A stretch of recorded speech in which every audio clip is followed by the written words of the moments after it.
களங்கிடும் மகனே வருவாயா, இயேசு அழைக்கின்றார். கண்ணீர் துடைப்பார், மார்போடு சேர்ப்பார், மாறாது அன்பு நம் இயேசு.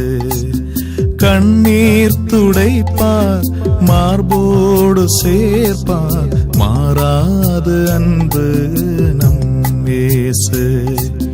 களங்கிடும் மகனே வருவாயா, இயேசு அழைக்கின்றார்.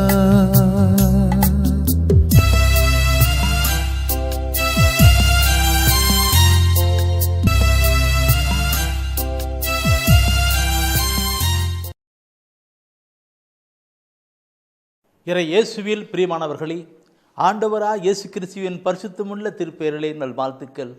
இந்த விடுதலை நிகழ்ச்சி வழியாக உங்களை சந்திப்பதிலே நான் மிகுந்த மகிழ்ச்சி அடைகின்றேன். ஆண்டவர் தந்திருக்கிற ஒரு கிருபைக்காக ஆண்டவருக்கு உளமாற நன்றி செலுத்துகின்றேன். பிரியமானவர்களே, விடுதலையின் நேரம், விடுதலையின் நேரம் நம் ஆத்மீக வாழ்க்கையிலே ஒரு விடுதலை பெறுகிற நேரம். ஆத்மீக வாழ்க்கையில் விடுதலை பெறுகிற பொழுது நம்முடைய உடலிலே உள்ளத்திலே விடுதலை பெறுவர்களாக இருக்கின்றோம். நம்முடைய கவலை கண்டிருந்து விடுதலை பெறுவர்களாக இருக்கிறோம். ஏனென்றால் ஆன்மாவே மிக முக்கியமானது. ஆன்மாவே ஆத்மீகமானது மிக முக்கியமானது. அந்த ஆத்மீகமான காரியங்களிலே விடுதலை பெறுகிற பொழுது மற்ற எல்லா காரியங்களிலும் விடுதலை பெறுகிறதா இருக்கிறது. அதற்காகத்தான் தெய்வீக திருவிழியம், ஆண்டவருடைய இறைவசன வார்த்தைகள். இந்த நாட்களிலே ஆண்டவர் கொடுக்கின்ற வார்த்தைகள் நாம் சிந்திக்கிற பொழுதே அது நமக்குள்ளே கடந்து ஒரு கத்தியை போல ஊடுருவி செல்லுகிறதா. எபிரேயர் 4ஆம் அதிகாரத்திலே சொல்லப்பட்டிருக்கும் 13ஆம் வசனம் 4:12 ஆண்டுடைய வார்த்தை உயிர் உள்ளது, ஆற்றல் மிக்கது, இரண்டு பக்கமும் கருக்குள்ள ஒரு கத்தியை போல அது குத்தி மூளை மூட்டு வரை எட்டும், மூளை மூட்டு வரை எட்டும், எண்ணங்களையும் சிந்தனைகளையும் சீர்தூக்கி பார்க்கணும். அப்போது ஆண்டுடைய வார்த்தையை சொல்லுகிற பொழுது நம்மையே நாம் சிந்திக்க கடந்து வருகிறது. சிந்தித்து நம்மை மாற்றுகிறதாக, தவறு இருந்தால் அதெல்லாம் மாற்றுகிறதாக கடந்து வருகிறது. அப்படி மாற்றுகிற பொழுது, ஒரு விடுதலை தருகிற பொழுது அங்கே தெய்வீகம் ஆசீர்வாதமும் உடன் பிறந்து கடந்து வருகிறதா பார்க்கணும். ஒவ்வொரு வசன வார்த்தைகளும் சொல்லுகிறது. எனவே இந்த வேளையிலே கூட ஆண்டவராகிய கடவுள் இந்த தெய்வீக திருவிழியத்தின் வழியாக நம்மோடு கூட பேசுகிறார். அந்த வார்த்தையை தான் தூய ஆவிக்குள் நாம் சிந்திக்க தியானிக்க இருக்கின்றோம். வெறுமையாக நாம் இறைவசன வார்த்தையை கேட்டால் அது நமக்கு ஒன்றும் புரியாது. ஆனால் தூய ஆவியின் துணை கொண்டு தான் நாம் படிக்கணும், கேட்கணும், அதை உணரணும். ஒரு முறை நான் பைபிள் பார்க்கும்போது எத்தியோப்பிய அன்னகன் பல்லக்கில் உட்காந்துக்கிட்டு, அந்த பல்லக்கில் உட்காந்துக்கிட்டு பைபிள் படிச்சுட்டு போயிட்டு இருக்கிறார். பைபிள் படிச்சுட்டு போய்கிட்டு இருக்கும் பொழுது கடவுளுடைய தூதர் பார்க்குறார். பார்த்துட்டு பைபிள் படிச்சுருக்காரு. உடனே பிலிப்புக்கிட்ட சொல்கிறார், பிலிப்பு, அந்த எத்தியோப்பிய அன்னகன், அந்த அமைச்சன் பல்லக்கில் உட்காந்துட்டு பைபிள் படிச்சுட்டு போயிட்டு இருக்கிறாரு, கொஞ்சம் போய் ஹெல்ப் பண்ணியான்னு சொல்லி அனுப்புகிறார். பிலிப்பு வந்துடுறார். பிலிப்பு வந்து அந்த எத்தியோப்பிய அன்னகன் அமைச்சங்கிட்ட வந்துட்டு, ஐயா வணக்கங்க, ஐயா வணக்கம், என்ன ஐயா படிக்கிறீங்க? பைபிள். எந்த பகுதிங்க? ஏசாயா பகுதி. ஐயா உங்களுக்கு புரியுதா? அது தம்பி ஒன்றுமே புரியலடாவா, யாருன்னா சொல்லி கொடுத்தா தான் புரியும்னு சொல்கிறாங்க. உடனே பிலிப்பு பக்கம் உட்காந்து அதனுடைய விளக்கம் கருத்து எல்லாம் சொல்லி கொடுக்குறாரு. அந்த கருத்தை சொல்லி கொடுக்க அப்புறமேல அந்த எத்தியோப்பிய அன்னகன், அந்த அமைச்சன் அதை புரிஞ்சுக்கிட்டு அந்த கண்ணு முன்னாடி தான் திருமுழுக்கு பெறுகிறார். இந்த பகுதி எங்கே, நான் சும்மா கதையாக சொல்லலை, எல்லாம் பைபிள் சொல்லப்பட்ட வார்த்தை தான். நீங்கள் எப்படி குடிச்சு வச்சு படிச்சுக்கிட்டுங்க. திருத்துவர் பணியில் 8ஆம் அதிகாரத்தில் 30-32 வசனத்தில் இந்த வார்த்தை சொல்லப்பட்டிருக்கிறது. திருத்துவர் பணியிலே 8ஆம் அதிகாரத்தில் 30-32 வசனம் சொல்லப்பட்டு நான் பார்க்கணும் பிரியமகளே. இப்போ எத்தியோப்பிய அன்னகனுக்கு, அந்த அமைச்சனுக்கு படிக்கிறான், ஆனால் புரியல. இப்போ நாம் சொல்லுவது கூட நான் கேட்கறதுக்கு ஒரு புரியணும், தெரிஞ்சுக்கொள்ளணும். அதற்கு தூய ஆவியானவர் தான் வேண்டும். தூயானவர், இந்த பைபிள் எழுதப்பட்ட தூய ஆவியானவர் நம்மோடு கொண்டிருந்தால் இந்த விளக்கங்கள் எல்லாம் நமக்கு புரியும், அறிந்து கொள்ள முடியும். இல்லைங்களா? அறிந்து கொள்ளும். அந்த ஆவியான விலைக்கு கடந்து வருகிறது, அது ஊடுருவி குத்தி ஓடி போய் பாயும், ஒரு விடுதலை கொடுக்கிறதா இருக்கும். எனவே இந்த அருமையான வேடலை நம்மளை முற்றிலுமாக தாழ்த்தி ஆண்டோடு கரங்களை ஒப்புக் கொடுக்கலாம். பிரியமானவர்களே, ஒரு நிமிடம் நாம் கண்களை மூடுவோம். ஒரு நிமிடம் கண்களை மூடி ஆண்டோட கரத்தில் ஒப்புக் கொடுக்கலாம்.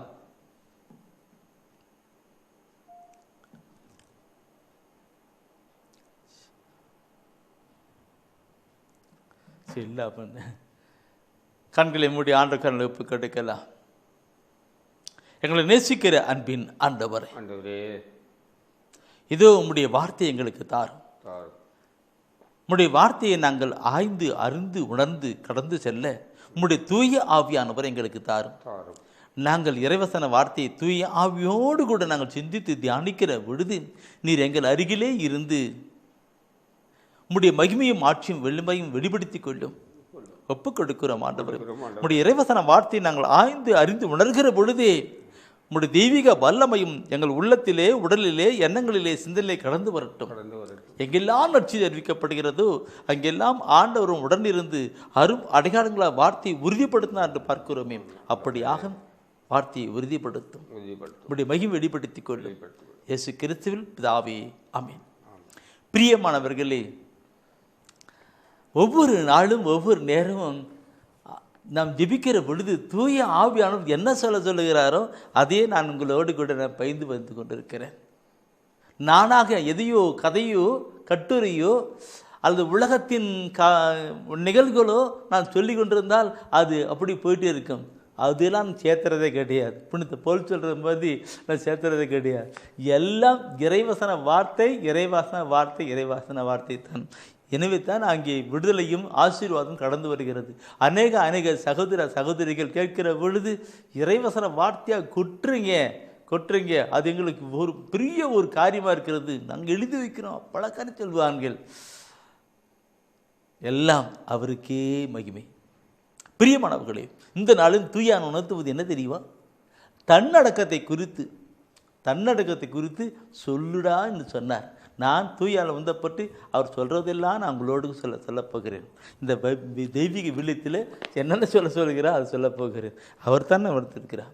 பிரியமானவர்களே, தன்னடக்கம் என்று பார்க்குற பொழுது இது மிக முக்கியமான ஒரு கருத்து. நிற்கும் தன்னடக்கம். இந்த காலகட்டத்தில் தன்னடக்கம் இல்லாத நிலைத்தான். அதனால்தான் தன்னடக்கத்தை போய் சொல்லுன்னு ஆண்டவர் சொல்லிக் கொடுக்கிறார். நான் சொல்லிய பொழுது புனித பவுலடிகள் அவர் போயிட்டுருக்கிறாரு. அவர் போய்கிற பொழுது பெலிக்ஸ் என்கிற ஒரு ஆளுநர், பெலிக்ஸ் என்ற ஒரு ஆளுநரோட அவர் சந்தித்து அவர் பேசிட்டு இருக்கிற பொழுது அவர் அவர் பேசுகிறாரு. இந்த பெலிக்ஸ் நல்ல மனசு தான். அவர்கிட்ட இயேசு ஆண்டவராக இயேசு கிறிஸ்துவை பற்றியும் அவர் பற்றியும் சொல்லிட்டு வந்துட்டு இருக்கும்போது அப்படியே சொல்லிட்டு வரும்போது அவர் சொல்லுவார். என்ன சொல்கிறாருன்னா, அப்படி இந்த பவுலடிகள் அந்த பெலிஸ்கிட்ட சொல்கிறாரு. அதில் அருமையான வார்த்தை விடுதலை. இந்த திருத்துறை பணியில் 24ஆம் அதிகாரத்தில் 25ஆம் வசனம் அது படித்து பார்த்து பாருங்க. அது சொல்கிறாரு, புனித அருமையான கருத்து இருக்கும். நேர்மை, தன்னடக்கம், வரப்போகும் தீர்ப்பு ஆகியவை பற்றி பவுல் பேசிய போது பெலிக்ஸ் அச்சமுற்று அவரை பார்த்து, இப்போது நீர் போகலாம், நேரம் வாய்க்கும் போது உம்மை வரவழைப்பேன் என்று கூறினார். பேசிட்டு இருக்கிறாங்க. பவுல் பேசிட்டு இருக்கிறார், பெலிக்ஸ் கேட்டிருக்கிறாரு. அப்போ பவுல் என்ன பண்ணுறாருன்னா, நேர்மை, தன்னடக்கம், வரப்போகிற தீர்ப்பு ஆகியவற்றை பேசுகிற பொழுது ஐயா பெலிக்ஸுக்கு அப்படி பயம் உண்டாயிடுது. அவர் பார்த்து என்ன சொல்கிறா, எனக்கு போதும் டைம் கிடைக்கும் போது பேசிக்கலாம்ப்பா, நீ போப்பா சொல்லி முடிக்கிறார். கருத்தை படிக்கிற பொழுது அவர் பயம் உண்டாகிட்டு போதும் நிறுத்துப்பா, நான் டைம் கிடைக்கும் போது பேசிக்கலாம், நல்லது போயிட்டு வாங்க சொல்லிட்டு அனுப்பிவிட்றாரு. இந்த நாளிலும் இந்த தன்னடக்கத்தை பற்றி நான் பேசுகிற பொழுது சிலர் டிவி ஆஃப் பண்ணிட்டு நினைக்கிறேன், அல்லது வேற ஒரு சேனலில் மாற்றிக்கணும்னு நினைக்கிறேன்.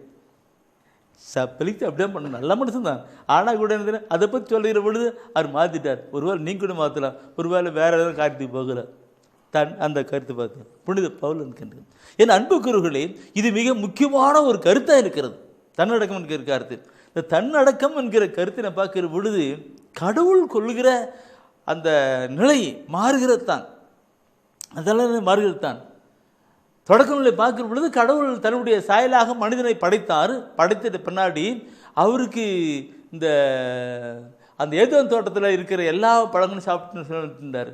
ஆனால் ஒரே ஒரு மரம் காட்டுறாரு, இந்த மரத்தை பழத்தை மொத்தம் சாப்பிட்றாத. ஒரு மரத்தை காட்டுறாரு, இந்த மரத்தை பழத்தை சாப்பிடாத, நீ சாப்பிட்டா சாகவே சாவாயின்னு ஆர்டர் சொல்லி கொடுக்கிறார். அந்த மரம் எப்படி இருக்குன்னா, அந்த மரம் எப்படி இருக்குன்னா பார்ப்பதற்கு அழகாக இருக்குதா. அந்த தொடக்க நூலில் 3ஆம் அதிகாரத்தில் 16வது வசனத்தை நீ படிப்பீங்களான்னா அதில் சொல்லப்படும், அந்த பார்வைக்கு அழகாகவும் அந்த பழங்கள் சாப்பிட்டா ரொம்ப சுவையுள்ளதாகவும் இருக்க கண்டு அந்த இது கொண்டு போகிறாங்க. பாம்பு பிசாசு பாம்பு வழி வந்து அது கடிக்க வச்சிருச்சு. இன்னைக்கு இந்த நாளில் இந்த காலகட்டத்திலே பொல்லாத பிசாசானவன் மனிதனுடைய உள்ளத்திலே கடந்து வந்து தன் அடக்கத்தை கெடுத்து விடுகிறான். தன் அடக்கம் அது இல்லை மக்களுக்கு. சின்ன பிள்ளைங்களிலிருந்து அந்த தன்னடக்கம் இல்லாத ஒரு கருத்து தான் ஓடி கொண்டு இருக்கிறது. இதை பற்றி நான் சொன்னா பயங்கரமான கருத்தை சொல்லப்படும். ஏன்னா நான் இறைவசன வார்த்தையை படிப்பதோடு மட்டுமல்ல, என்னையே நான் பார்க்கிறேன், என்னுடைய வாழ்க்கையின் கடந்த கால வாழ்க்கையை நான் பார்க்கிறேன், அதிவேகத்தில் மக்களையும் பார்க்கிறேன். 2 பக்கம் கத்தி போல என்னையும் நான் பார்க்கிறேன், மற்றவர்களையும் பார்க்கிறேன். இன்றைக்கி மக்களுடைய வாழ்க்கையிலே பார்த்து நான் தன்னடக்கம் இல்லை. அப்பா அம்மாவுக்கு கீழ்ப்படியாத பிள்ளைகள் கடவுளுக்கு கீழ்ப்படிவாங்களா பார்க்கணும். தன்னடக்கம் இல்லாத பிள்ளைகள், கண்ட்ரோல் பண்ண முடியாத பிள்ளைகள் யாருக்காவது அடங்குவாங்களா? இல்லவே இல்லை. போயிட்டு இருக்கிறது. பார்க்கிற பொழுது என் பிரியமானவர்களே, யாக்கோப் 1 அதிகாரம் 15ஆம் வசனத்தை நீங்கள் படித்து பாருங்கள். பாவத்தின் தொடக்கம் எங்கே ஆரம்பிக்கிறது என்று அங்கே யாக்கோப் தன் திருமுகத்தில் சொல்லுகிறார். 1 அதிகாரம் 15ஆம் வசனத்திலே, தீய நாட்டம் கருகொண்டு பாவத்தை பெற்றெடுக்கிறது. பாவம் முழு வளர்ச்சி அடைந்து சாவை விளைவிக்கின்றது. தீய நாட்டம் அந்த தீய நாட்டம் கருகொண்டு பாவத்தை பெற்றெடுக்கிறது. பாவம் முழு வளர்ச்சி அடைந்து சாவை கொண்டு வருகிறது என்று சொல்லுகிறது, அழிவை கொண்டு வருகிறது சொல்லுகிறது. எவ்வளவு அருமையான ஒரு கருத்து. தீய நாட்டம் இன்று மக்களுடைய எண்ணங்களும் சிந்தனைகள் எல்லாம் பலதரப்பட்டு போய்கொண்டிருக்கிறது. தீய நாட்டத்திலே, ஆசையிலே, இச்சைகளிலே போய்கொண்டிருக்கின்றது. ஒவ்வொருவரும் பயங்கரமான ஒரு கருத்துக்குள் போய்கொண்டிருக்கிறார்கள். பிரியமானவர்களே, இந்த நாட்களில் ஆண்டவர் சொல்வதை நாம் சிந்தித்து நாம் கேட்கப்பட வேண்டும். தீயநாட்டம் இந்த உலகம் மனமாற்றம் படைப்பெல்லாம் கடந்து பெற வேண்டும். நீதிமொழி அந்த யாக்கோப் 1 அதிகாரத்திலே 15ஆம் வசனம் படிச்சிங்களவா, தீய நாட்டம் கருகொண்டு பாவத்தை பெற்றெடுக்கும், பாவம் முழுவடைச்சி சாவை கொண்டு வர சொன்னார் அல்லவா. இந்த கருத்தோடு கூட தயவு செய்து நீங்கள் எல்லாம் எடுங்க. நீதிமொழி புத்தகத்திலே 16ஆம் அதிகாரத்திலே 32ஆம் வசனத்தை நீங்கள் படித்து பாருங்கள். 16-32 வசனத்தை படித்து பாருங்கள். அதில் சொல்லப்பட்டிருக்கிற வார்த்தை ஒவ்வொரு மனிதனுக்கும் இந்த உலகத்துக்கும் கடந்து வருகின்ற வார்த்தையாக இருக்கணும். பிரிமாள் நீதிமொழி 16-32. வலிமை உடையவரை விட பொறுமை உடையவரே மேலானவர். நகரை அடக்குகிறவரை விட தன்னை அடக்குகிறவரே சிறந்தவர். என்ன அருமையான கருத்து அப்பா, கருத்து. இந்த பைபிளில் படிக்கிற பொழுது யாருன்னா எனக்கு வருகிற இந்த பாலிய பிள்ளைகளோ மற்ற புதியதாக வந்த நபர்களோ வருகிற பொழுது அவங்கள சொல்லுவேன், நீங்கள் பிரதர் அவங்க பைபிள் எடுத்து அவங்க இது எடுக்கலன்னு வச்சுங்களேன், படிக்கலன்னு வச்சுங்களேன், அவங்களுக்கு பைபிள் எடுத்து நல்லா படிங்க. பைபிள் ஒரு பைபிள் நான் கொடுப்பேன். பைபிள் அவங்களுக்கு பைபிள் கொடுப்பேன். அது கொடுக்க வேண்டிய ஆட்களும் நிறைய பேர் இருக்காங்க. பைபிள் கொடுப்பேன், பைபிள் படிங்க. பிரதர் எதிலிருந்து நாங்கள் ஆரம்பிக்கிறது, முதல்லேருந்து ஆரம்பிக்கிறதா, எங்கே இவ்வளோ புக்கு எப்படின்னு நான் சொல்லுவேன், முதல்ல நீதிமொழி கொஞ்சம் படிங்க, அப்போ உங்களுக்குள்ள டேஸ்ட்டு தெரியும். அப்புறமால ஒவ்வொன்றா படிக்க ஆரம்பிப்பீங்கன்னு சொல்லுவேன். ஏன்னா 2 பாகம் கொடுப்பாரு 2க்கும். அதனால தான் நீதிமொழி பார்த்தோம். அதில் சொல்லப்பட்ட வார்த்தை பாருங்கள், எவ்வளோ ஒரு வார்த்தை இன்றைக்கி. அந்த காலத்தில் பழமொழி, இந்த காலத்தில் நீதிமொழி. அந்த காலத்தில் பழமொழி சொல்கிற வார்த்தையில் அப்படியே இருக்கும். அதே போல் இந்த காலத்தில் நீதிமொழி சொல்கிற வார்த்தையில் அப்படியே வந்துருக்கு. வலிமை உடையவரை விட பொறுமை உடையவரே மேலானவர். பயங்கரமான பலசாலி, பயங்கரமான ஆளாக இருக்கிறான். ஓகே அவனை விட பொறுமையாக இருக்கிறானே அவனுக்கு தான். நீ பலமாக இருக்கிறத பற்றி பிரச்சனை கிடையாது, ஆனால் பொறுமையாக இருக்கிறது தான் மேலானது. பொறுமையை கடலிலும் மேலானது என்று நாம் பார்க்கிறோம் அல்லவா? பார்க்கும்போது வலிமையுடையவருடைய பொறுமையுடையவரே மேலானது. இந்த பொறுமை எங்கே வருகிறது? இந்த பொறுமை எங்கே வருகிறது? தன் அடக்கத்திலே வருகிறது. சரி, அந்த ஒரு கருத்து. அடுத்து அவர் சொல்றாரு, நகரை அடக்குவருடைய நகரை அடக்குவரோட ஒரு நாட்டை ஒரு கிராமத்தை அடக்கி ஆளுகிற ஒரு ஆரணை விட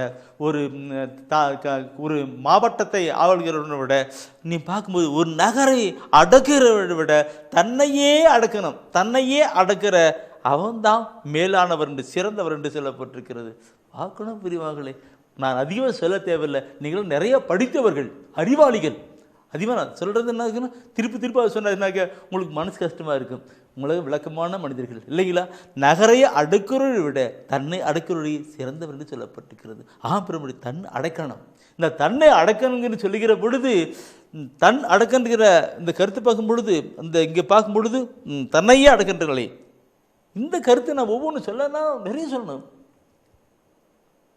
யாக்கோப் சொல்லுவார், ஒரு மனிதனுடைய உடலில் இந்த நாவு மிக பயங்கரமான எஃபெக்ட் உள்ளதே நான்.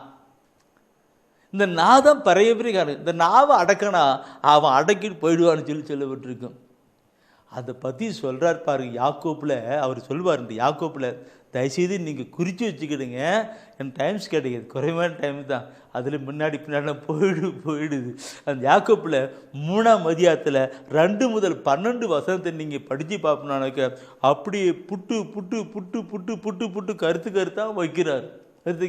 நான் அடக்கணும் பண்ணால் என்னென்ன எஃபெக்ட் 10 அதில் பண்ணா 3ஆம் அதிகாரத்தில் 2 to 12 வசனம் 10 வசனத்திலையும் 10 வசனத்திலும் அப்படியே கொடுக்கிறார் பாருங்க.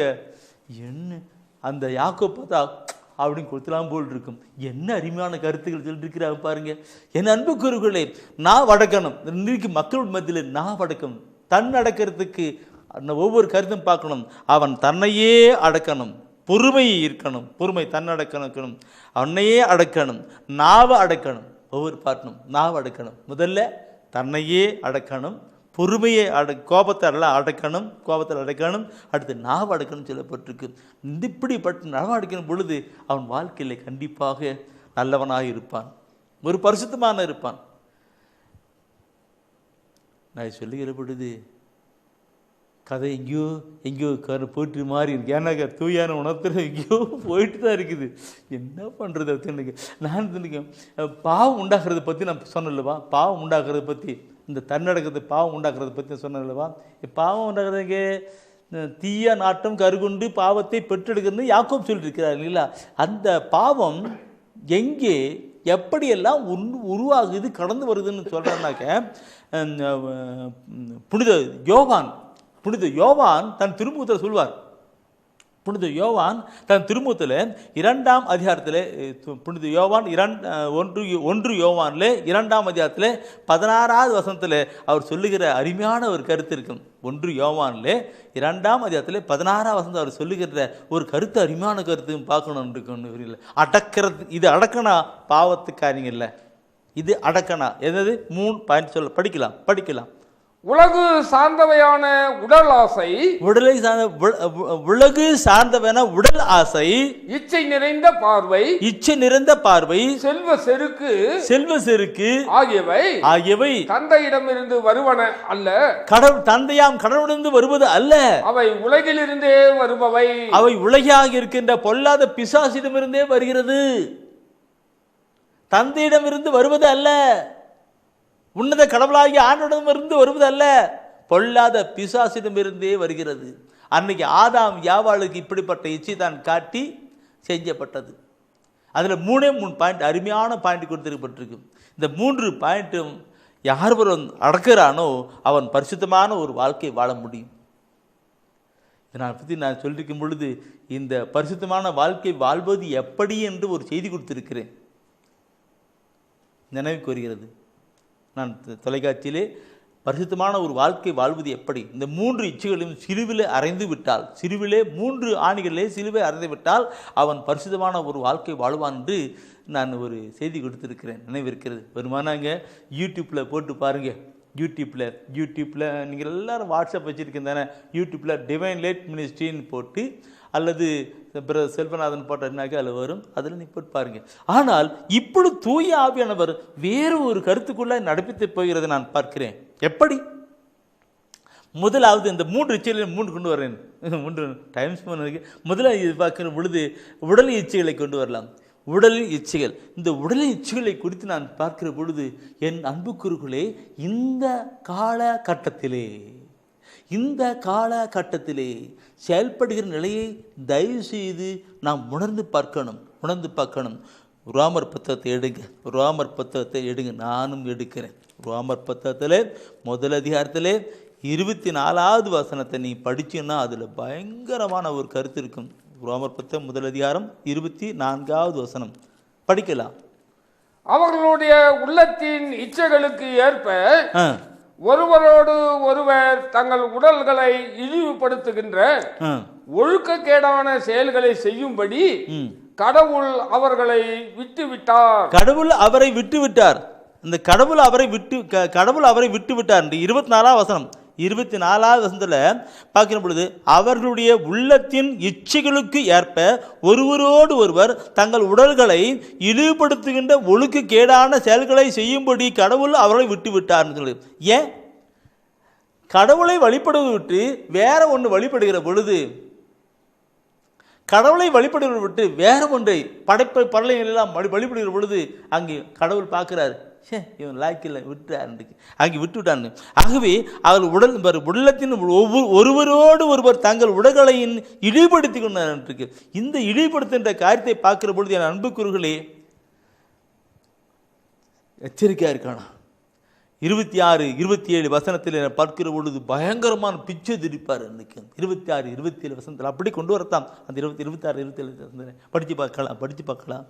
கடவுள் கட்டுக்கடங்காத இழிவான பால் உணர்வு கொள்ள, கட்டுக்கடங்காத பால் உணர்வு, கட்டுக்கடங்காத காம இச்சை உணர்வுகள், கட்டுக்கடங்காத பால் உணர்வு, காம இச்சை உணர்வுகளை அவர்களை விட்டுவிட்டார்.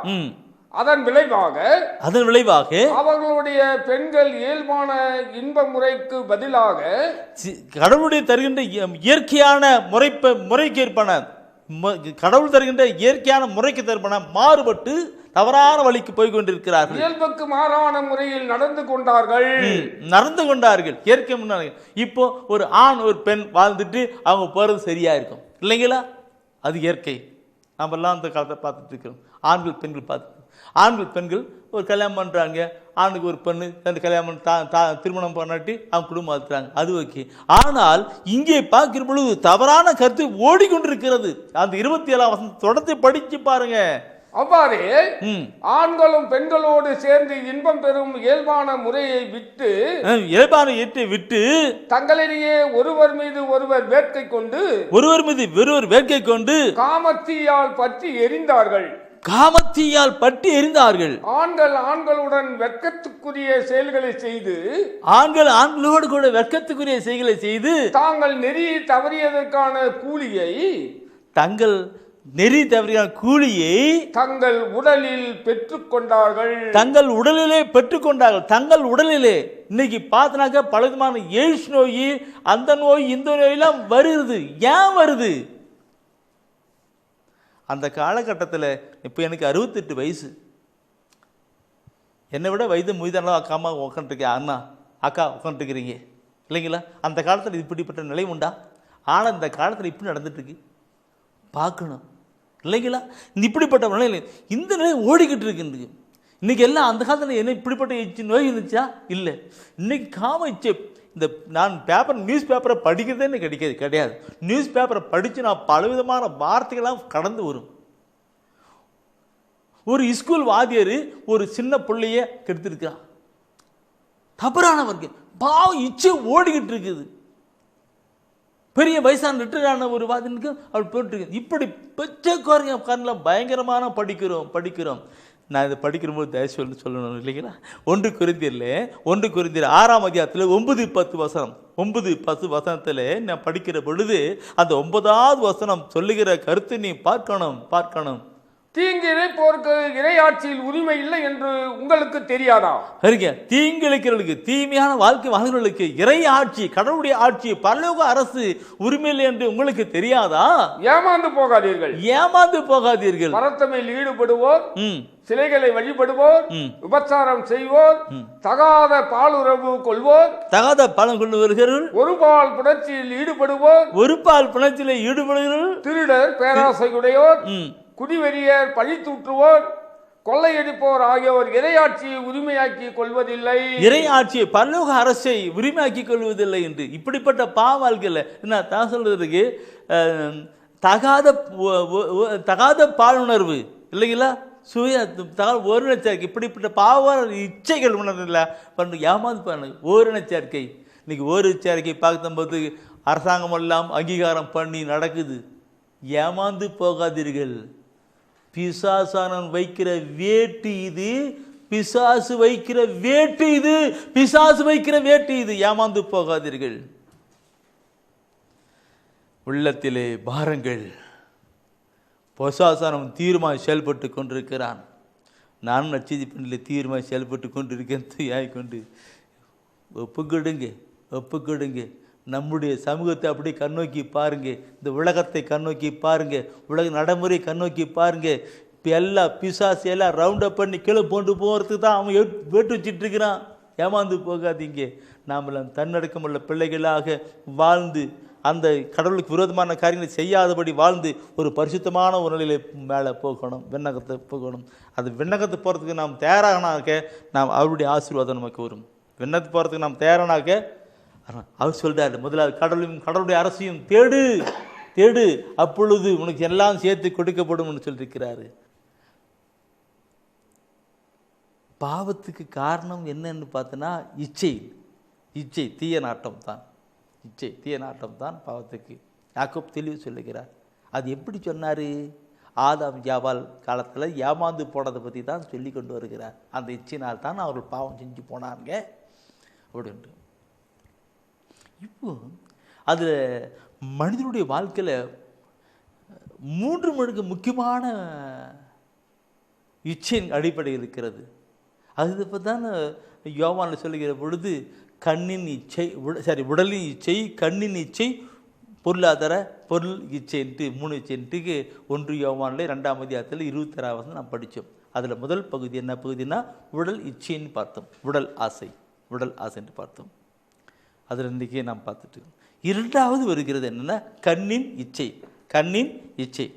அந்த இதில் 1 யோவானில் 2ஆம் அதிகாரத்தில் 16 சொல்கிற பொழுது உடல் இச்சை ஃபஸ்ட்டு, அடுத்தது கண்ணின் இச்சை. அந்த கண்ணின் இச்சை பார்க்குற பொழுது என் அன்புக்குள்ளே மிக பயங்கரமான சிந்தனை. இதை நான் செஞ்சு வேறுபடுகின்றேன். எடுங்க மத்தேயு 5ஆம் அதிகாரத்தை எடுங்க, 28வது வசனத்தை எடுத்து நாம் படிக்கலாம். நான் உங்களுக்கு சொல்கிறேன், ஆண்டவர் சொல்றார், நான் உங்களுக்கு சொல்லுகிறேன், ஒரு பெண்ணை இச்சையுடன் நோக்கும் எவரும் தம் உள்ளத்தால் ஏற்கனவே அப்பெண்ணோடு விபச்சாரம் செய்தாயிற்று. பாருங்க, இச்சையோடு நோக்கிற அந்த பெண்ணை இச்சையோடு நோக்கிற ஒருவரும் தன் உள்ளத்தால் ஏற்கனவே அந்த பெண்ணோடு கூட விபச்சாரம் செய்தாகிவிட்டது என்று சொல்லுகிறார். விபச்சாரம் தான் பயங்கரம், கொடுமை இருக்கின்றது. ஆண்டவர் வெறுக்கின்ற காரியங்களில் முதல்ல மாதிரி விபச்சாரம் தான். பரத்தமை, வேசித்தன வாழ்வு, விபச்சாரம் தான். அதில் பார்க்கும் பொழுது யார் ஒருவர் ஒரு பெண்ணை தீய இச்சையோடு கூட பார்க்கிறவர்கள் அந்த பெண்ணோடு கூட உள்ளத்தில் விபச்சாரம் செய்தாகிவிட்டது. உள்ளத்தால் விபச்சாரம் செய்து வந்தது, தீ இச்சையோடு கூட நோக்கி பார்க்குறோம். அப்படின்ட்டு பார்த்தால் இந்த நாளிலே அன்புக்குரியவர்களே, இந்த நாளிலே எத்தனை இந்த சினிமா படங்கள்லாம் பார்த்தோன்னா பயங்கரம்தான். சினிமா படங்கள் தான் ஆபாசமான படங்கள், ஆபாசமான போஸ்டர்கள், பிலிம்கள் இல்லைங்களா? எல்லாம் இன்னைக்கு பார்த்தினாக்க சின்ன பிள்ளைங்க கூட இந்த வாட்ஸ்அப் செல் வச்சுட்டு இருக்கிறாங்க, ஓட்டுறாங்க, பார்க்குறாங்க. ப்ளூ பிலிம் தவறான கருத்தை பார்த்து இருக்க. அப்படி என்றால் அப்படி என்றால் இந்த காலகட்டத்தில் இந்த விபச்சார காரியங்கள் எப்படி ஓடிக்கொண்டிருக்கு பாருங்க. ஆண்டவர் சொல்லுவது விபச்சாரம் செய்யாதே என்று சொல்லுவார். பொல்லாத பிசாசு அந்த விபச்சாரத்துக்கான காரியம் என்னவோ அதையெல்லாம் எப்படியெல்லாம் செயல்படுத்த வேண்டும் வேண்டும் என்ன முறை இருக்கிறது, என்ன டெக்னிக்கல் இருக்கிறது எல்லாம் சொல்லி கொடுத்து கொண்டு போய்கிட்டே இருக்கிறான். இன்னைக்கு பார்த்தினாக்க வெளிப்புறமான விபச்சாரம் செய்யலை, வெளிப்படையாக விபச்சாரம் செய்யலை, ஆனால் உள்ளத்தில் விபச்சாரம் செய்கிற நிறைய மக்கள் உண்டு. நிறைய மக்கள். இது யாருக்கும் தெரியாது. அப்பா அம்மாவுக்கு தெரியாது, அப்பா அம்மாவுக்கு தெரியாது, தன்னுடைய கணவனுக்கோ மனைவிக்கோ தெரியாது, பெற்றோர் மற்றவர்கள் யாருக்குமே தெரியாது. இந்த உள்ளத்தில் செய்கிற விபச்சாரம், உள்ளத்தில் விபச்சாரமாகிவிட்டது. இது ஆண்டவருக்கு தான் தெரியும். இப்படி செய்கிற காரியம் செய்கிற பொழுது அவருடைய வாழ்க்கையில் ஜெபங்கள் மேலே போகுமா, கடவுள் ஆசீர்வதிப்பாரா? சிந்திக்கணும் பிரியமானவர்களே. விபச்சாரம் மறைமுகமாக செய்கின்ற காரியமாக இருக்கிறது. இதை குறித்து நான் சொல்லுகிற போது பிரியமானவர்களே, இந்த கருத்துக்கள் நிறைய தூயானத்தில் 2 பேதுரு எடுங்க. 2 பேதுருல 2ஆம் அதிகாரத்தில் 14வது வசனத்தை 2 பேதுருல 2ஆம் அதிகாரத்தில் 14வது வசனம் எடுங்க. அதில் கண்ணின் நிச்சயம் பற்றி அவன் சொல்லுகிற ஒரு கருத்தை அங்கே சொல்லுவார். புனித பேதுரு சொல்லுவார். 2 பேதுரு 2ஆம் அதிகாரத்தில் 14வது வசனம். இவர்களது கண்கள் கற்பு நெறி இருந்த பெண்களையே நாடுகின்றன, பாவத்தை விட்டு ஓய்வதே இல்லை. பாவத்துக்கு ஓய்வதே இல்லை. பாருங்க, இல்லைங்க. யாருக்கு யாரை பார்க்கணும்? ஒரு குடும்ப பெண்ணை அவங்களும் அப்படி இருக்கு இல்லைங்களா? குடும்ப பெண் எப்படி இருப்பாங்க? உடலில் ட்ரெஸ் போடுறதெல்லாம் நல்லா மூடி மறைச்சி போட்டுக்கிட்டு மஞ்சிட்டு போயிட்டு இருப்பாங்க. ஆனால் தன்னை அங்கே அவங்களை வெளிக்காட்டுகிற பிள்ளைகள் நிறைய உண்டு. அவங்கள தான் பார்க்குறாங்க, அவங்களதான் தேடுறாங்க, அவங்களுமே தான் இருக்கு. ஒரு 10 பெண்களை போகிறாங்கனாக்க அதில் யாரெல்லாம் அழகாக இருக்குன்றதுல இருக்கு, ஆபாசமான உடை அணிக்கிறாங்களே அவங்கள தான் பார்த்து இழுச்சிட்டு அந்த கண் இழுத்துட்டு போகிறது இல்லைங்களா? பைபிளில் சொல்லி கொண்டிருக்கிறது பிரியமானவர்களே, கண்ணின் இச்சை. இந்த கண்ணின் இச்சையை பாவத்துக்கு இச்சை எங்கே வருது? இங்கே இச்சை கொண்டு வந்து அங்கே அப்படி பாவத்தை பெற்றெடுக்கிறது, உள்ளத்தில் விபச்சாரத்தை கொண்டு வருகிறது. இதை நான் சொல்ல வேண்டும் என்றால் நான் அதிகமாக சொல்லணும். பாரம் தாங்க முடியல. பாரம், என் ஆத்ம பாரம், ஆண்டவருடைய நிலை எனக்குள் கொடுத்து பாரம் வந்து என்ன செய்கிறது? எனக்கு நீங்கள் சிந்தித்து பாருங்க. நம்முடைய சமூகம் எப்படி வாழ்ந்து கொண்டிருக்கிறது? பிளிம் ஆபாசமான படங்கள் எல்லாம் ஓடிக்கொண்டிருக்கின்றது. கம்ப்யூட்டர் வாட்ஸ்அப் வச்சுக்கிட்டு இன்னும் தேடிக்கிட்டு இருக்கிறாங்க, அதில் தான் வந்துக்கிட்டு இருக்கிறது. ஐயோ ஆண்டவரே, பார்க்கணும். கண்ணின் இச்சையினாலே அன்று ஆதாம் ஏவாள் அந்த மரத்தை பார்த்தால் அந்த பழம் பார்க்கறதுக்கு அழகாயிருந்தது, சாப்பிடுவதற்கு ருசியாய் இருக்கிறது என்று காட்டுதான் அந்த கண்ணிலே பட்டுதான் அதை எடுத்து சாப்பிட்டாங்க இல்லைங்களா? அதே போல இந்த நாட்களில் நடந்து கொண்டிருக்கிறது. நான் உன்னைக்கு சொல்லுகிறேன் என்று பிரியமானவர்களே. சரி, அந்த கண் முதல்ல பார்த்தோம், உடல் இச்சை குறித்து நேற்று தினத்தில் பார்த்தோம் இல்லைங்களா? ரெண்டாவது கண்ணின் நிச்சயம் பார்க்கிறோம். அடுத்து 3வது பாடல பண ஆசை. மூணாவது பண ஆசை. அந்த பண ஆசை பண்ணிக்கிற பொழுது அது ஒரு ஆசை, பண இச்சை. பணம் இன்னைக்கு பார்க்க பணம் சம்பாதிக்கணும்னு நிறைய பேர் நிறைய மாதிரி காரியங்களும் செஞ்சுக்கிட்டே இருக்கிறாங்க. முள்ள மாதிரித்தனம், போக்கிரித்தனம், கலப்படம், கள்ளத்தனம், லஞ்சம் எல்லாம் ஓடிக்கிட்டு இருக்கிறது. சாதாரணமான எளிய மக்கள் கண்ணீர் விடுகிறார்கள் இல்லைங்களா? பண ஆசைனால பார்க்கிறோம். 1 தீமோத்தேயுவில் சொல்லுகிற பண ஆசை பற்றி அங்கே புனித பவுலடிகள் மிக தெளிவாக சொல்லுகிறார். 1 தீமோத்தேயு 6ஆம் அதிகாரத்திலே 10வது வசனத்தை சொல்லுகிறார். பண ஆசைன்றது பொருள் ஆசைன்னு கொண்டு வர்றார். பண ஆசையை அவர் பொருள் ஆசைன்னு கொண்டு வருகிறார். பார்க்கணும். பொருள் ஆசையே எல்லா தீமைகளுக்கும் ஆணிவேர். அந்த ஆசையால் சிலர் விசுவாசத்தினின்று பிறந்து திரிந்து பல வேதனைகளை தாங்களாகவே தங்கள் மேல் வருவித்துக் கொள்கிறார்கள்.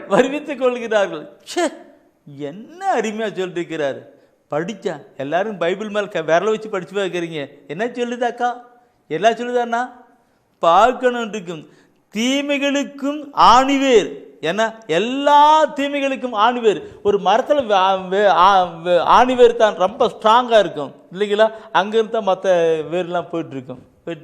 அப்படின்னாக்க இங்கே எல்லா தீமைகளுக்கும் ஆணிவேர், எல்லா தீமைகளுக்கும் ஆணிவேர் சொல்லப்பட்டிருக்கு. பொருளாசை தான் இருக்கு.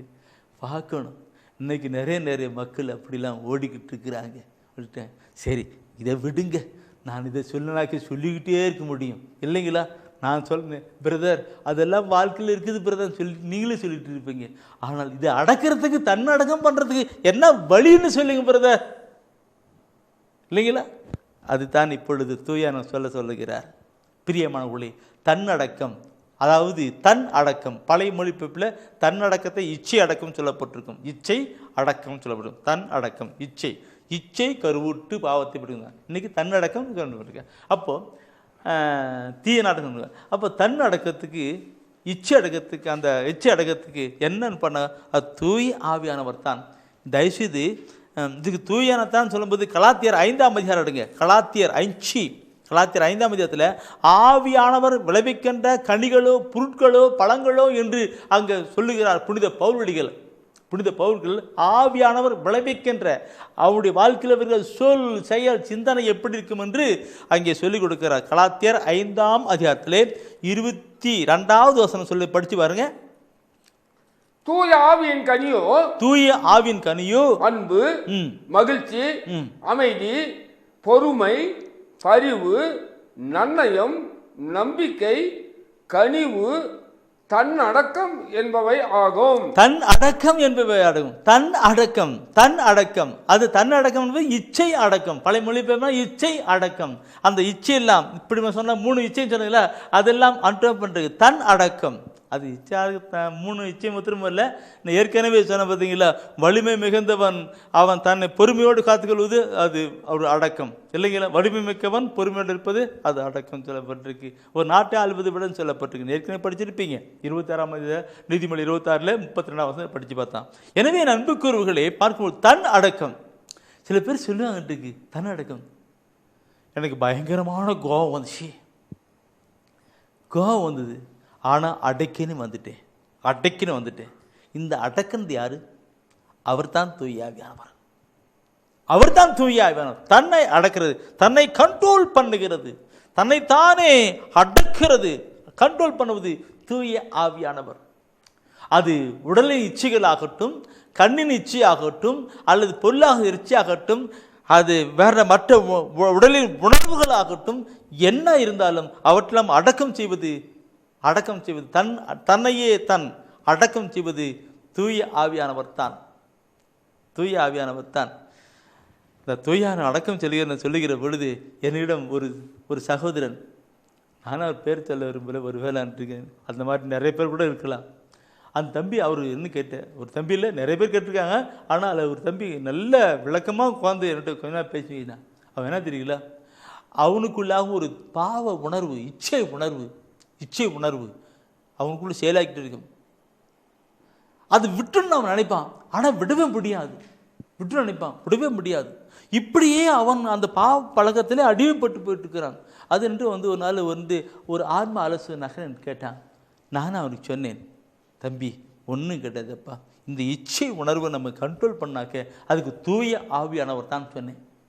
இந்த உடலின் இச்சைகளையும் இந்த கண்ணின் இச்சைகளையும் நம்ம கண்ட்ரோல் பண்ணணும்னாக்க அதுக்கு தூய ஆவியானவர் சொன்னேன்.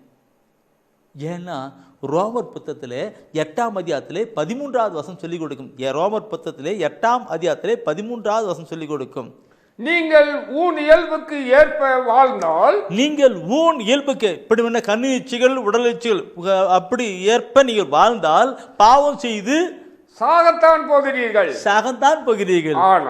ஆனால் தூய ஆவியின் துணையால் உடலின் தீல் செயல்களை சாகடித்தால் நீங்கள் வாழ்வீர்கள். என்ன அருமையான கருத்து பாருங்க பிரியமானவர்களே. இன்றைக்கு உங்க உடலின் ஊனியல்புக்கு ஏற்ப நீங்கள் வாழ்ந்தால் சாகத்தான் போகிறீர்கள். ஆனால் தூய ஆவியின் துணையால் உடலின் தீச்சல்களை இச்சை உணர்வுகளையும் சாகடித்தால் நீங்கள் வாழ்வீர்கள். எப்படி என் அன்புக்குரியவர்களே, நான் இது உதாரணத்தை சொல்லுகிறேன். நான் ஒரு நாள் எங்கள் வீட்டிலேருந்து புறப்பட்டு பஸ்ஸுக்கு வந்துக்கிட்டு இருந்தேன். பஸ்ஸுக்கு வந்துட்டுருக்கிறேன். அந்த பஸ்ஸுக்கு வருகிற பொழுது டீ கடை, அந்த டீ கடையில் டீ ஆற்றிக்கிட்டு இருக்கிற பால் ஆற்றிக்கிட்டு இருக்கிற இப்படியே இங்கே பார்த்துக்கிட்டே ஆற்றுட்டு இருக்கிறாரு. சரி, அங்கே டீ குடிக்கிறாரு. அந்த டீ வாங்கி குடிக்கிற மனுஷன் அப்படியே பார்த்துக்கிட்டே இருக்கிறாங்க. அங்கே நியூஸ் பேப்பரில் அவங்க பார்க்குறோம் எல்லாம் ஒரே பக்கம், எல்லாருடைய கண்களும் ஒரே பக்கமாக இருந்துச்சு. அப்போ நானும் பார்த்தேனாக்க அங்கே ஒரு லேடி ஒரு வித்தியாசமான ட்ரெஸ் அடைஞ்சிக்கிட்டு, அவருடைய அங்கே அவங்களாம் தெரிகிற மாதிரி ட்ரெஸ் அணிஞ்சிக்கிட்டு அப்படி டிங்கி பிங்குன்னு போயிட்டு இருந்தா. எல்லாரும் பார்த்தாங்க. நானும் பார்த்துட்டேன். ஓ தூய் ஆவியானவரே என்னை கண்ட்ரோல் பண்ணி சொல்லிட்டு ஏன் சொல்கிறேன்னா இருக்கேன், அந்த நம்மளை கண்ட்ரோல் பண்ணிக்கிட்டு தன்னடக்கண்டு அந்த தம்பிக்கு சொன்னேன், தம்பி அப்படிப்பட்ட எப்பயாவது உணர்வுகள் வருமானால், உன் படுக்கையில தனிமையாக இருக்கிற பொழுது, வேற ஏதாவது நிலையில் வருகிற பொழுது அப்படிப்பட்ட உணர்வு, தீய உணர்வு, உடலின் இச்சை உணர்வு உனக்கு வருமானால், பாவத்தின் உணர்வு வருமானால், பாவத்தின் காரியங்கள் கடந்து வருமானால், உடனே ஓ தூயாவியானவரே என்று கூப்பிடு. ஏன்னா அவர் தான் உன்னோடு இருந்து உனக்குள்ள இருந்து அவர் உன்னை பரிசுத்தலை வழி நடத்துகிறவர். அவர் உடனே உதவி செய்வார். உடனே உதவி செய்யிட்டு அந்த நேசலாம் மாற்றிட்டு உன்னை நல்ல வழி கொண்டு போடுவார். நான் தம்பி சொன்னேன். அந்த தம்பிக்கு அப்படியே ஒரு மாதிரி ஆயிடுச்சு. நாம் பாவத்திலே வாழ்ந்து விழுந்து விடாதபடி இருப்பதற்காகத்தான் பரிசுத்த ஆவியானவர் என்றும் எப்பொழுதும் நம்மோடு கூட இருக்கும்படி சொல்லியிருக்கிறாரு. அதனால் அந்த பரிசுத்த ஆவியானவரை கூப்பிடுப்பா, அவர் உனக்கு உதவி செய்வார்னு அந்த தம்பி சொன்ன. ரொம்ப சந்தோஷப்பட்டு போனான் பிரியமானவர்களே. ஆம் பிரியமானவர்களே, இதை கேட்டுக்கொண்டிருக்கிற நீங்கள் ஒருவேளை அப்படிப்பட்ட அந்த இச்சை உணர்வு உடலிலே இருக்குமானால், உங்களுடைய கண்ணிலே இருக்குமானால், அது உடலில் உங்களுடைய ஆன்மாவையும் கெடுப்பதாக இருப்போமானால், நீங்கள் அப்படிப்பட்ட உணர்வு வருகிற பொழுது, தீய இச்சை உணர்வு வரும்போது உடனே உங்கள் அருகிலே இருக்கிற அந்த ஆவியானவரை கூப்பிடுங்கள். ஓ பரிசுத்த ஆவியானவரே என்று கூப்பிடுங்கள். இச்சை கருவுற்று பாவத்தை பெற்றெடுக்கும். மாறாக தூய ஆவியின் துணை கொண்டு, தூய ஆவியை கொண்டு இந்த இச்சையை ஆபாசம் நீக்கிவிட்டால் நீங்கள் பாவத்திலே வாழ முடியாது என்று தான் கருத்தை நான் பார்க்கிறோம். பிரியமானவர்களே, கண்டு வரணும். இந்த உலகம் கெட்டு போவதற்கு காரணம் இச்சைகள் தான். ஆனால் தூய ஆவியானவர் அது நம்மை பாதுகாத்து வழிநடத்துகிறவராக இருக்கிறார். தூய பாதுகாத்து நம்மை வழிநடத்திருக்கிறார். எனவே இதை கேட்டுக்கொண்டு நீங்களே உங்களை ஆராய்ந்து பாருங்கள். அதற்காகத்தான் ஆண்டவர் இந்த நாளில் இந்த செய்தியை கொடுக்க சொல்லியிருக்கின்றார். அந்த கலாத்தியர் 6ஆம் அதிகாரத்தில் இன்றைக்கு அடுத்ததுக்கு நீங்கள் இந்த கலாத்தியரில் எடுத்துனா ஒவ்வொரு வசனம் பவுல் வச்சு விளைஞ்சிருப்பார். கலாத்தியரில் 6ஆம் அதிகாரத்தை எடுத்துங்கள். கலாத்தியர் 6ஆம் அதிகாரம் நானும் எடுக்கிறேன். வசனம் ஒவ்வொன்றும் தூயான சொல்வதை நீ பார்க்கணும். ஏதோ நம் உலகப்புறமான பக்தி முயற்சியிலே ஓடிக்கிட்டு அப்படி பாவத்திலே வாழ்வதல்ல, மாறாக இறைவசன வார்த்தையை வாசி சிந்தி தூயாவுக்குள் வாழ்ந்து கடந்து போகணும். பார்க்கணும். கலாத்தியர் எடுங்க. கலாத்தியர் புத்தகத்திலே 6ஆம் அதிகாரத்தை நினைக்கிறேன். 6ஆம் அதிகாரத்திலே கலாத்தியர் 6 கரெக்ட். அந்த கரெக்ட் தூயான 6 தான் 6ஆம் அதிகாரத்திலே வசனம் பார்க்கணும். அதில் அந்த கலாத்தியர் 6ஆம் அதிகாரத்தில் 7-8 வசனத்தில் பார்க்கும்போது பயங்கரமான ஒரு கருத்தாக இருக்கும். அந்த இருக்கும், ஏமாந்து போக வேண்டாம். அதுதான், ஏமாந்து போக வேண்டாம். கடவுளை கேலி செய்ய முடியும் என நினைக்காதீர்கள். ஒருவர் தாம் விதைப்பதையே அறுவடை செய்வார். தாம் ஊனியல்பாகிய நிலத்தில் விதைப்போர் அந்த இயல்பில் இருந்து அழிவையே அறுவடை செய்வர். ஆவிக்குரிய வாழ்வாகிய நிலத்தில் விதைப்போர் அந்த ஆவி அருளும் நிலை வாழ்வை அறுவடை செய்வர். அருமையா பிரதர் படிச்சுட்டார் இல்லைங்களா? இன்னைக்கு பிரதர் படிக்கிற வார்த்தைகள் நிறைய பேர் கேட்டு என்ன அப்படி படிக்கிறார் பிரதர்னு சொல்லி கேட்பாங்க. ஆமாம், அவர் இறைவசன வார்த்தை ஆழமாக படிச்சுட்டு பார்க்கணும். பெருமை அதனால படிக்கணும். தம் மூணில் போய் கேர் பண்ணி நீங்கள் இந்த கண்ணினை செய், உடலை செய், இந்த உலகத்தின் இச்சைப்படி, அந்த உலக பொருளாதார இச்சைப்படி வாழ்ந்தானாக்க நீங்கள் அதுக்கான அறுவடை தான் செய்ய போகிறீங்க. அந்த அறுவடை என்ன இருக்குது? அந்த அறுவடை என்ன கேட்டுக்கோ, அழிவை கொண்டு வரும். மாறாக தூய ஆவியானவருடைய இயல்புபடி அது சொல்லிக் கொடுக்கிறபடி நீ நடந்தா நீ அழிவா வாழ்வா. அழிவா வாழ்வா? இந்த பிசாசு கண்டு கொண்டு இந்த இச்சைகளின்படி நீ நடந்தா உனக்கு அழிவுதான், உங்களுக்கு அழிவுதான். ஆனா தூய ஆவியார் கொண்டு வருகிற நிலைப்படி நீ நடந்தனா உனக்கு வாழ்வு, நித்திய வாழ்வு உண்டுன்னு சொல்லப்பட்டு எத்தனை அருமையான கருத்து 2 பாயிண்ட் கொண்டு வந்துட்டு இருக்கிறார் 8ஆம் வசனத்தில். என் அன்புக்குரியவர்களே, இந்த கருத்தை நான் இன்னும் கொஞ்சம் விளக்கமாக நான் கொஞ்சம் பார்க்கலனாக்க, கொஞ்சம் விளக்கமாக பார்க்கனாக்க கொலோசியர் 3ஆம் அதிகாரம் எடுங்க. கொலோசியர் 3ஆம் அதிகாரம் எடுங்க. அதுல 5ஆம் வசனத்தை எடுத்து படிச்சு பாருங்க. 3ஆம் அதிகாரத்தில் 5ஆம் வசனம் படிச்சு பாருங்க. இந்த கருத்தை தான் அங்க கொஞ்சம் வித்தியாசமா சொல்லிக் கொடுக்கிறார். உலக போக்கிலான உங்கள் இயல்புக்குரிய பரத்தமை, ஒழுக்கக்கேடு, கட்டுக்கடங்காத பால் உணர்வு, தீய நாட்டம், சிலை வழிபாடான பேராசை ஆகியவற்றை ஒழித்து விடுங்கள். இதெல்லாம் உலக போக்கிலான காரியங்கள்.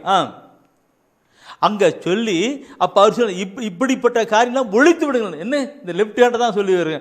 உலக போக்கிலான உங்கள் இயல்புக்குரிய பரத்தமை, கட்டுக்கடங்க பால் இதெல்லாம் ஒழிச்சிடுங்க. அடுத்து சொல்லுவார் சிலை வழிபாடான பேராசைன்னு சொல்லுவார். பண ஆசை, பொருளாசைன்னு அது கொண்டு அப்படுங்க. அப்போ நீங்க வாழ்வீங்க, அழியுங்க, வாழ்வீங்க சொல்லுங்கன்ட்டு. என் அன்புக்குரியவர்கள் நம்முடைய வாழ்க்கையை கொஞ்சம் சிந்தித்து பார்க்கணும். இந்த 2 பாயிண்ட்ல சொல்லிட்டு ஒவ்வொரு கருத்தையும் பைபிளை படிக்க எத்தனை அருமையான கருத்து, எத்தனை வழிகாட்டுதலான கருத்து, எத்தனை நமக்குள்ளாக நடப்பிக்கிற கருத்தா இருக்கிறது பிரியமானவர்களே. நம்முடைய வாழ்க்கையை சிந்தித்து பண்ணணும். நாம் கடைசி டைமில் ஒரே ஒரு வசனத்தை படிச்சும் நாம் முடிக்கலாம்னு நினைக்கிறேன். 2 பேதுரு எடுக்கலாம். 2 பேதுருல முதல் அதிகாரத்தில் 4ஆவது வசனத்தை நீ படிச்சு பாருங்க. அதில் ஒரு கருத்து சொல்லப்பட்டிருப்பாரு. பேதுரு தீய நாட்டத்தார் சீரழிந்துள்ள உலகை விட்டு விலகி ஓடி, சீரழிந்துள்ள உலகத்தை விட்டு விலகி ஓடி இறை தன்மையில் பங்கு பெறுங்கள், இறையை தன்மையில் பரிசுத்தத்தில் பங்கு பெறுங்கள். இதற்கென்று கடவுள் நமக்கு உயர் மதிப்புக்குரிய மேலான வாக்குறுதிகளை அளித்துள்ளார். தீய நாட்டத்தார் சீரழிந்த உலகத்தை விட்டு விலகுங்க. எல்லாரும் போறாங்க, அப்படி போறான்னு போவாத, விடு. இறைத்தன்மையாகிய பரிசுத்தத்தில் கடந்து வா. வாழ்வழிக்கின்ற வாக்காக அந்த பரலோக ராஜ்யத்தை நீங்கள் பெற்றுக்கொள்ள ஆசீர்வாதமாக இருப்பீங்க. கண்களை மூடுங்க, உள்ளத்தை திறந்து கொடுங்க. இறைவசன வார்த்தைகள் ஒவ்வொன்றும் உள்ளே போயிட்டு வேலை செய்யட்டும். ஒப்பு கொடுக்கும். அப்பொழுது கடவுளுடைய மகிமை காண முடியும். ஒப்பு கொடுக்கலாம். தொடுமென் கண்களையே உம்மை நான் காண வேண்டுமே, இயேசுவே உம்மையே நான் காண வேண்டுமே. தொடும் என் காதுகளை உம் குரல் கேட்க வேண்டுமே, இயேசுவே உம் குரலை கேட்க வேண்டுமே. தொடும் என் நாவினையே உம் புகழ் பாட வேண்டுமே, இயேசுவே நாவினையே நீ தொட வேண்டுமே. தொடும் என் மனதினையே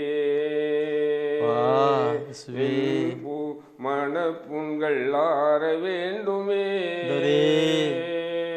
இயேசுவே மனப்புண்கள் ஆற வேண்டுமே. தொடும் என் உடலையே உடல் நோய்கள் தீர வேண்டுமே, இயேசுவே உடல் நோய்கள் தீர வேண்டுமே. ஆம் ஆண்டவரே, இயேசுவே என் கண்கள் காதுகள் ஆண்டவரே, நான் கை உடல் மனது இவற்றை யாவும் தொட வேண்டும் ஆண்டவரே. ஆண்டவரே, தன் அடக்கத்தை ஆண்டவரே குறித்து இந்த நாளிலே இந்த விடுதலை செய்தியை கொடுத்த ஆண்டவரே, நீர் ஆண்டவரே இந்த விடுதலை செய்தியை வெளியிட உதவிய, பண உதவி செய்து உதவிய குடும்பத்தாரை நீர் ஆசீர்வதியும் ஆண்டவரே. இந்த விடுதலை இறை செய்தியை கேட்ட ஒவ்வொருவரையும் ஆசீர்வதியும் ஆண்டவரே. இந்த உலகத்திலே ஆண்டவரே தன் அடக்கம் உடையவர்களாய் ஆண்டவரே உமக்கு ஏற்ற பிள்ளைகளாய் மாற நீர் உதவி செய்யும்படியாய் ஜெபிக்கிறோம் ஆண்டவரே. கடன் பிரச்சனையோடு இருக்கிற பிள்ளைகளுக்கு ஆண்டவரே வழியை காட்டும்படியாய் ஜெபிக்கிறோம் ஆண்டவரே. உடல் நோயால் வருந்துகிற ஒவ்வொருவரையும் ஆண்டவரே தொட்டு குணப்படுத்தும் ஆண்டவரே. இந்த நாளிலே சமாதானம் இல்லையே என்று ஆண்டவரே, குடும்பத்திலே அமைதி இல்லையே என்று ஏங்குகிற குடும்பத்துக்கு சமாதானத்தின் ஆவியை ஊற்றும்படியாய் ஜெபிக்கிறோம் ஆண்டவரே. ஆண்டவரே, வாலிப பிள்ளைகள் தன்னடக்கம் உடையவர்களாய் இருக்கும்படியாய் ஆண்டவரே அவர்களுடைய உள்ளத்தில் பேசும்படியாய் ஜெபிக்கிறோம் ஆண்டவரே. ஆண்டவரே, தூய ஆவியின் துணை கொண்டு எல்லா தீ செயல்களையும் அணைக்கக்கூடிய ஆற்றலை இளம் இளைஞர்களுக்கு தரும்படியாய் ஜெபிக்கிறோம் ஆண்டவரே. கொடுக்கிறோம் ஆசீர்வதியம் ஆண்டவரே. செய்தியை இறை செய்தியை கேட்ட ஒவ்வொரு மேலும் ஆண்டவரே தன்னடக்கம் உடையவர்களாய் உங்களுடைய தூய ஆவியின் வல்லமை பெற்று வாழக்கூடிய மக்களாய் மாறக்கூடிய மக்களாய் மாறும்படியாய் ஜெபிக்கிறோம் ஆண்டவரே. தூய ஆவியினால் இயங்கக்கூடிய மக்களாய் மாற்றும் ஆண்டவரே.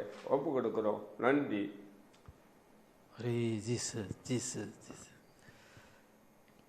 ஒரு நிலம் விற்க முடியாதபடி பல தடைகள். நிலம் வித்தால்தான் அவருடைய கடன் பிரச்சனை மாறும், அவருடைய எதிர்காலங்கள் ஆசிரிக்க வழி உண்டாகும் என்று காத்து கொண்டிருக்கிற ஒரு குடும்பத்தார், ஒரு சகோதரன் இப்போ முழங்கால் படிட்டு தான் ஜீவிச்சிட்டு இருக்கிறார். ஆண்டவர் பார்க்கிறார், அவருக்கான வழிகளை திறந்து கொடுக்கிறார். மகனை களைப்படாதே என்று சொல்லி திடப்படுத்துகிறார். அற்புதம் நடக்கும். ஆமென். அரியே வாழ்க ஆண்டவரும் உடனே, பெண்களிலே நீர் பேரு பெற்றீரும் மகனும் வாழியவே. பரிசுத்த மரியாயே எங்கள் பரமனின் தாயாரே, பாவிகள் எங்களுக்காய் பரமனை மன்றாடும். இப்போதும் நீர் மன்றாடும், எப்போதும் நீர் மன்றாடும். தீமைகள் நெருங்கையிலே பரமனை மன்றாடும். மரணம் வருகையிலே எம்மை தாங்கும் அம்மா.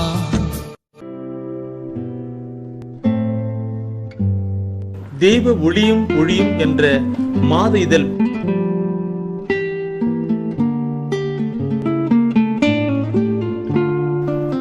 எமது டிவைன் ஊழியத்தின் வழியாக வெளியிடப்படும் தெய்வ ஒளியும் ஒளியும் என்ற மாத இதழ் பெற வேண்டும் என்றால் சரியான முகவரியை அனுப்புங்கள்.